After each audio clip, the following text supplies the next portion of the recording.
আমি বনবিথি চলে এসেছি নতুন একটা ভিডিও নিয়ে। তো দিনটি ছিল শ্রাবণ মাসের প্রথম সোমবার। তো সেদিন সারাদিন কী করেছিলাম চলো তোমাদের সাথে শেয়ার করা যাক। তো ফার্স্টে স্নান সেরে চলে গেছিলাম গাছের ফুলগুলো তোলার জন্য। আর এদিকে দেখো এক ঝুড়ি ফুল তুলে নিয়েছি আমি। চলে এসেছি ঠাকুরের এখানে। আর যেহেতু শ্রাবণ মাসের প্রথম সোমবার আর আমাকে স্কুলেও যেতে হবে, তার জন্য একটু তাড়াহুড়ো করেই পুজোটা দিয়ে নিয়েছিলাম। ফার্স্টে শিব ঠাকুরকে ঘি মধু মাখিয়েছিলাম, চন্দন বেড়েছিলাম, সবটা এক হাতেই করেছিলাম। আর বাড়িতেও সব মোটামুটি গুছিয়ে দিয়েছিল। তারপরে পুজো দিয়ে আমি চলে গেছিলাম রেডি হতে। আর আমি শুনেছি শ্রাবণ মাসে নাকি সবুজ কালারের জিনিস পরতে হয়, তাই অনেকে সবুজ চুড়িও পরে, যদিও আমি কিছুই পরি না। তো সেদিনকে সোমবারের দিন হঠাৎ মনে হলো যে চলো একটু সবুজ কালারের শাড়িই পরা যাক, তাই আমি সেদিনকে এই সবুজ কালারের শাড়িটা সিলেক্ট করেছিলাম। আর এই শাড়িটাই পরে নিয়েছিলাম, মায়ের একটা শাড়ি। আর তার সাথে একটু স্কুলের ব্যাগটাও গুছিয়ে নিয়েছিলাম আর ঝটপট রেডি হয়েছিলাম। দেখতেই পাচ্ছ আমি ভিডিওও বানাতে পারিনি ঠিক করে। খেয়ে নিয়েছিলাম হচ্ছে সাবু। তো যাই করে দু গাল সাবু খেয়ে আমি তো ব্যাগ নিয়ে বেরিয়ে পড়লাম, কারণ আমাকে অলরেডি ফোন করে বলছিল, কারণ আমার জন্য ওয়েট করছিল সংযুক্তারা। তো তারপরে বেরিয়ে পড়লাম, চুলটাও ঠিক করে আমি বাঁধতে পারিনি। উঠে পড়লাম হচ্ছে টোটোতে। টোটোর হাওয়া খেতে খেতে চলে আসলাম হচ্ছে স্কুল পর্যন্ত। আর আমি টোটোতে উঠে আমি দেখছি আমি চুলটা কী করেছি। আর স্কুলে গিয়ে ভাবছি আমি কখন আমার চুলটা ঠিকঠাক করবো। আর এদিকে দেখো আমরা এই 3 চোখে একটু হ্যালো হাই করছিলাম। আর তারপরে আমি চুলটা একটু বেঁধেও নিয়েছিলাম ঠিকঠাক করে। আর আমার সব থেকে কমফোর্টেবল লাগে হচ্ছে এই হেয়ার স্টাইলটা, আমার ভীষণ পছন্দ।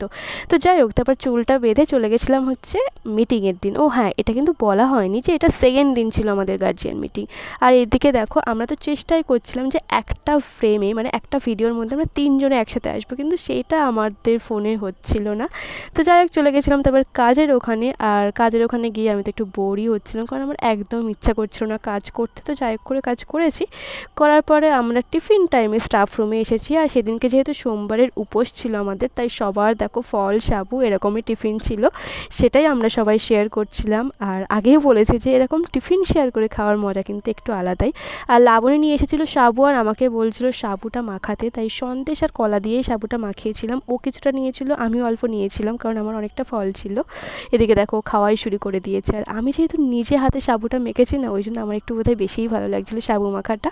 তারপরে গার্জিয়ান মিটিং শেষ করে আমরা তো বেরিয়ে পড়লাম। আর বাইরে বেরিয়ে দেখি কি প্রচণ্ড রোদ, একদিকে ছাতা একদিকে সানগ্লাস, আর তার মধ্যে আমাদের ভিডিও, কিন্তু ভিডিওতে আমরা একসাথে আসতে পারছিলাম না। তো যাই হোক আমরা বাড়ির ওখানে এসে না একটা আইসক্রিমের দোকানে চলে গেছিলাম। তো এখানে ভাবছিলাম কি আইসক্রিম খাওয়া যায়, কারণ উপোস করে তো আইসক্রিম খাওয়া যায় শুনেছি। যাই হোক আমাকে আইসক্রিমটা কিন্তু সংযুক্তা খাইয়েছিল।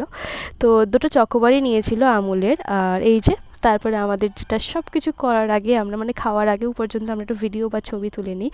তো তারপরে দুজন চেয়ার্স করে খেয়ে নিয়েছিলাম হচ্ছে যে চকোবার আইসক্রিমটা খেতে ভীষণ ভালো ছিল, কারণ আমুলের সব আইসক্রিমই আমার খুব ভালো লাগে। আর এই গরমের মধ্যেই যখন আইসক্রিমটা খাচ্ছিলাম সত্যি মনটা তৃপ্তি হচ্ছিল। তো যাই হোক লোক দেখতে দেখতে আইসক্রিমটা তো খাওয়া হয়ে গেছিলো। আর তারপরে আবারও দুজনে হাঁটা শুরু করে দিয়েছিলাম। আর আমি তো ওর কাছে ফোনটা ধরিয়ে দিয়ে বললাম ভাই ভিডিও কর। আর এই লোকেশনটাতে একটা প্রচুর ছবি তুলেছি আমরা, ভীষণ সুন্দর ছিল লোকেশনটা সেই দিনকে। তো চলো সেকেন্ড দিন গার্জিয়ান মিটিংটা তো আমাদের এভাবেই কাটলো। বাই।